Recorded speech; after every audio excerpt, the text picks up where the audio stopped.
The island of Sodor was very busy. Not too long ago, Sir Topham Hatt had bought Percy the small engine to help with the workflow. Percy was young and inexperienced, but he still pulled his weight. One day, Percy and James were idling in the yard. Sir Topham Hatt walked up. "Hello, you two," he boomed. "I need one of you to tour the railway inspector around the island." "Me, please, sir," peeped Percy. Sir Topham Hatt hesitated. "You have other responsibilities, Percy." James snickered from the corner of the shed. Sir Topham Hatt looked at him sternly. "On second thought, perhaps James would like to cover some of your responsibilities."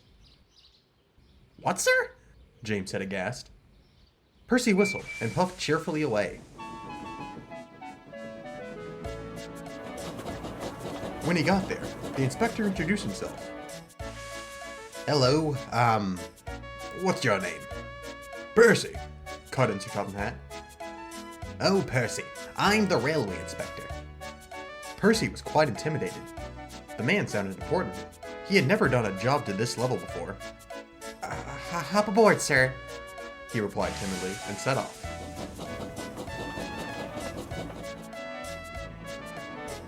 He showed the railway inspector all the sights of Sodor. He passed by where James had his famous crash in the field.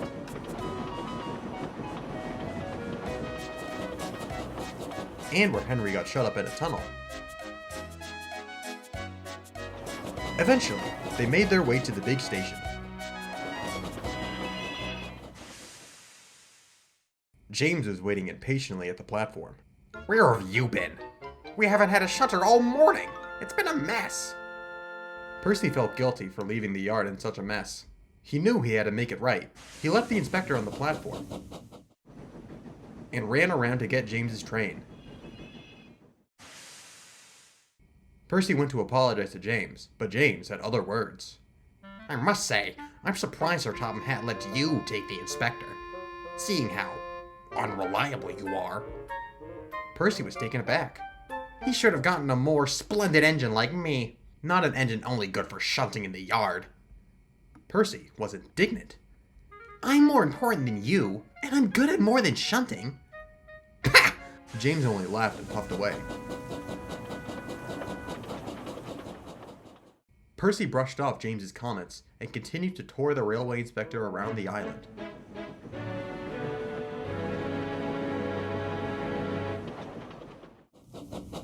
Eventually, they made it to the yard. Percy was surprised, for it was in complete disarray. "Sir Topham, this railway is, dare I say, completely disorganized," complained the railway inspector. Sir Topham Hatt wasn't just cross, he was embarrassed. Percy heard everything. He knew he had another situation to manage. He started to reorganize the yard.